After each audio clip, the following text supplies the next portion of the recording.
여러분 안녕하세요. 변호사 황은영입니다. 오늘은 일반 사건하고 다른 살인사건에 대해서 여러분께 말씀을 드리겠습니다. 20대 남녀가 결혼을 약속을 했습니다. 그리고 여자친구를 남자가 191번이나 흉기로 무참하게 찔러서 살해를 한 사건입니다.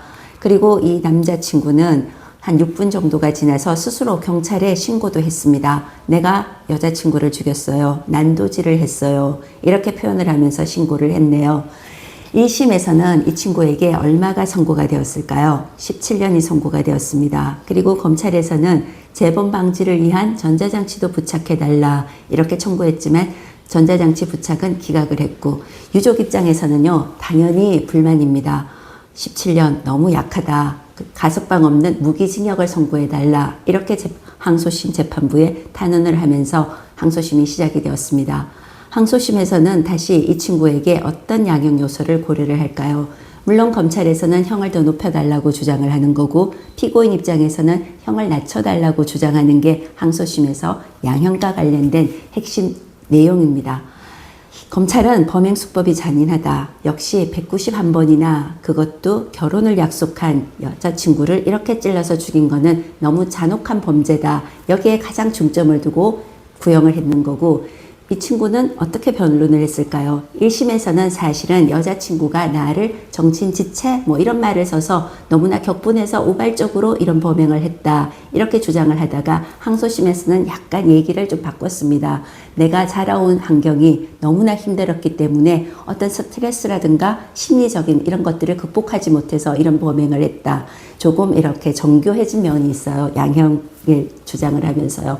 이러니까 재판부는 사실은 이런 주장에 대해서 조금 면밀하게 검토를 해서 역시 젊은 친구가 불우한 환경에서 살아오는 과정에서 너무나 과도한 스트레스와 그리고 본인의 그런 문제들을 표출하는 다른 방법이 없는 상태에서 가까이 있는 약혼자를 이렇게 살해하게 되었다는 이런 범행 동기를 많이 고려를 했는데, 그래도 불구하고 형은 높여서 23년을 1심보다는 6년이 더 늘어난 형을 선고를 했습니다. 형법에는 살인사건에 대해서는 법정형은 사형 그리고 무기 5년 이상의 징역 이렇게 규정이 되어 있어요. 그런데 사실 우리나라에서는 사형 제도는 폐지가 된 셈입니다. 법률에는 살아있지만 실질적으로는 한 번도 집행을 하지 않고 장기간을 고려를 해서 국제적으로도 우리나라는 사형 폐지국으로 분류도 되어 있습니다. 이러다 보니까 대법원에서도 양형 기준에서는 사형은 사실은 빠져 있거든요. 그리고 기존에도 보도 제가 검사 생활을 할 때 봐더라도 사실은 보통 한 사람 정도를 그냥 일반적인 살인사건 경우에 살해한 사건에서는 사형이 선고되는 예는 거의 없었습니다. 다수 범죄 피해자가 있고 방법이 잔혹하고 어떤 계획적이고 아니면 다른 의도가 이렇게 했을 때 사체 유기라든가 아니면 사체 손상 이런 여러 가지 요소들이 함께 고려가 될 때 사실은 사형이 간혹 선고된 예가 있었지만 역시 그 또한 집행이 되지 않다 보니까 지금은 사형은 거의 양형 기준에서도 빠져 있고 가장 중한 형이 무기형이 되는 거예요. 그런데 이 사건의 경우에서는 피해자와의 관계가 특별했다는 거, 이거는 사실은 가해자 입장에서는 심리적인 어떤 상태라는 거에 대해서 얘기를 같이 할 수 있는 요소로 좀 작용을 하는 거고, 그 다음에 범행수법이 잔혹했다 하는 점이 가장 중요한 가중할 수 있는 양형 요소가 된 거고, 그 다음에 나머지 부분에서는 사실은 피해자로부터의 용서랄까 이런 것들도 불리하게 작용은 했을 겁니다.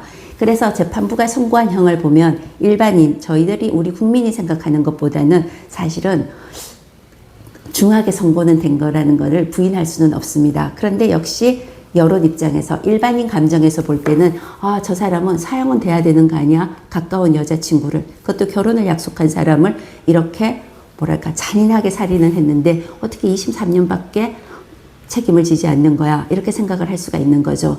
자, 여러분, 형사재판에서는 사실은 가장 극렬하고 중대한 범죄인 사형에서도 사실은 어떻게 보면 기준에 의해서 재판이 된다는 점은 법질서가 안정적이라는 장점은 있지만 피해를 당한 유족, 피해자 입장, 특히 피해자가 사망한 사건에서는 피해자의 어떤 피해 상황에 대한 제대로 된 호소가 거의 이렇게 반영이 되지 않는 상태에서 가해자가 왜 이런 범행을 했지 여기에다가 집중되는 재판 구조일 수밖에 없는 점에 문제점은 있습니다.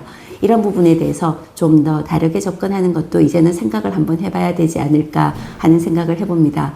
자, 오늘 준비한 영상은 여기까지입니다. 여러분 좀 이해에 도움이 되셨나요? 여러분들의 구독과 좋아요는 영상 제작에 큰 힘이 됩니다. 구독, 좋아요 부탁드리겠습니다. 감사합니다.